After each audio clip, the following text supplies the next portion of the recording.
नमस्कार, मी कस्तुरी मराठे. पुढारी न्यूजच्या बुक क्लबमध्ये तुमचं मनापासून स्वागत.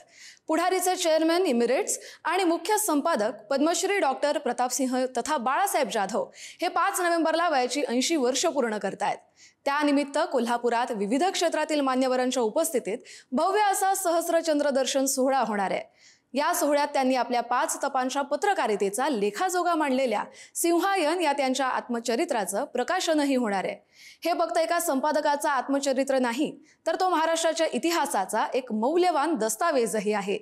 938 पानांच्या या प्रदीर्घ ग्रंथाबाबत स्वतः डॉक्टर प्रतापसिंह जाधव यांच्याशी संवाद साधलाय पुढारी न्यूजचे संपादक प्रसन्न जोशी यांनी. नमस्कार, मी प्रसन्न जोशी. या आमच्या पुढारी न्यूजच्या विशेष संवाद कार्यक्रमात आपलं स्वागत.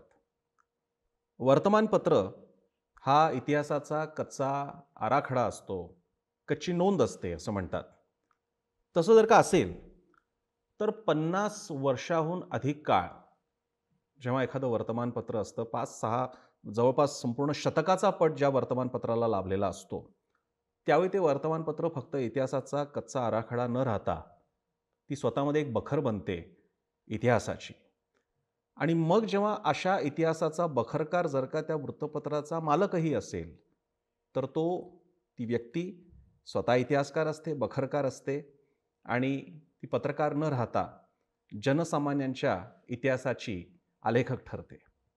आणि असंच व्यक्तिमत्व म्हणजे पुढारी माध्यम समूहाचे chairman emeritus Shri Padmashri doctor Pratapsinh Jadhav साहेब, ज्यांना प्रेमाने सगळे बाळासाहेब म्हणून ओळखतात.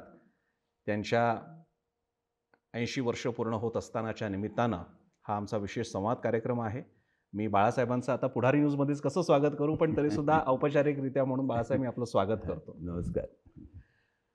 बाळासाहेब, हा फार महत्त्वाचा टप्पा आहे, आयुष्याचा टप्पा. आणि ते सुद्धा इतकं म्हणजे ग्रंथाकडे तर आपण येणारच आहोत, सिंहायनकडे. पण मी ते वाचत असताना, या मुलाखतीसाठी तयार करत असताना, हा केवढा मोठा पट असावा. आणि मी अतिशयोक्ती ठरणार नाही की कदाचित मराठीतलं इतकं विस्तृत लिहिलं गेलेलं हे बहुधा पहिलं असावं आत्मचरित्र.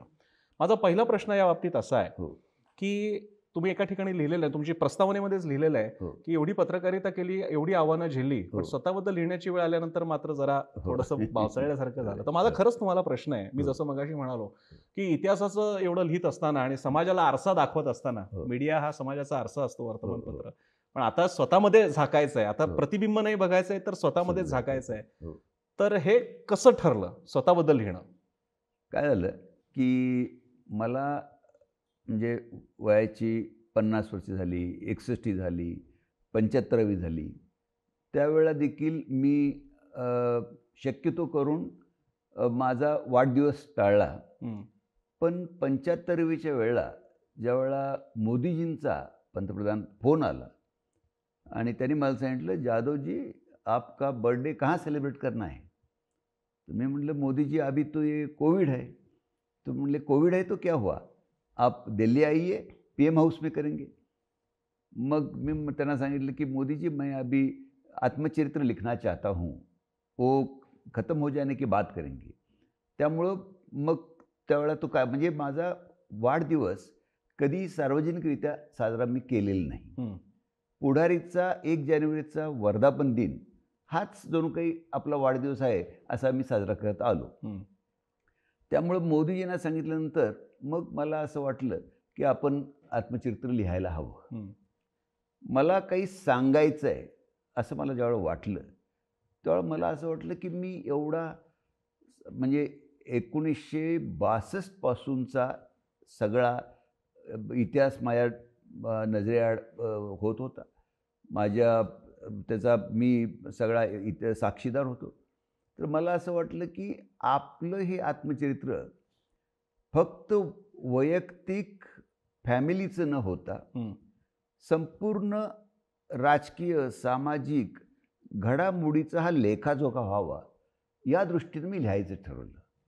तर त्यामुळं तुम्हाला ह्याच्यात माझ्या आत्मचरित्रात दिसेल की हे आत्मचरित्र पूर्णपणे सगळ्या म्हणजे जवाहरलाल नेहरूंच्या पासून ते मोदींच्यापर्यंत आणि महाराष्ट्रापुरतं बोलायचं झालं तर यशवंतरावजी चव्हाणांच्यापासून ते आत्ताचे फडणवीसांचेपर्यंत सगळ्यांचा ताळेबंद यात तुम्हाला पाहायला मिळेल.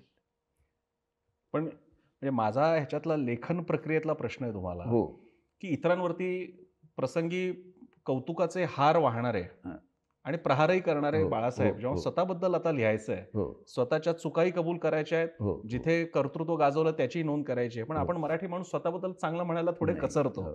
तर त्या लेखन प्रक्रियेमध्ये जाणवलं की अरे हे कसं लिहायचं, ह्या विषयाला हात घालावा का, हे जाहीरपणे मांडावं का? नाही, तुम्हाला सांगू का, मी पहिल्यापासूनच माझा स्वभाव हा म्हणजे विद्यार्थी दशेपासून मी एक खोडकर पण हुशार विद्यार्थी. त्यामुळं मी जे काही असेल ना ते प्रांजळपणे कबूल करायचं. म्हणजे लहानपणी अगदी म्हणजे आता कोल्हापूरची तुम्हाला कल्पना असेल, म्हणजे कोल्हापूर हे पैलवानांचं गाव. तर त्यामुळं माझे आजोबा पैलवान, तर ते लहानपणी मला पंचगंगा तालमीत घेऊन जायचे, गंगावेश तालमीत घेऊन जायचे. त्या वस्तादांच्याकडे सोपवलं त्यांनी, अण्णाप्पा पाडळकरांचे, आणि म्हटलं याला तयार करा.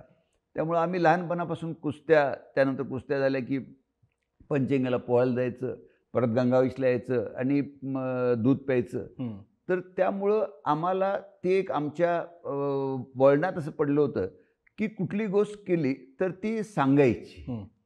त्यामुळं मी कधी काही कुठं भांडणं मारामारी जरी करून आलो तरी घरात सांगत होतो. त्यामुळं मी या माझ्या आत्मचरित्रात काही लपवलंय किंवा काही सांगितलेलं नाही असं नाही आहे. तर मला असं वाटलं की आपण ज्या चुका असतील त्या मान्य कराव्यात, जे आपण काही केलं असेल तेही लोकांच्या पुढं मांडावं.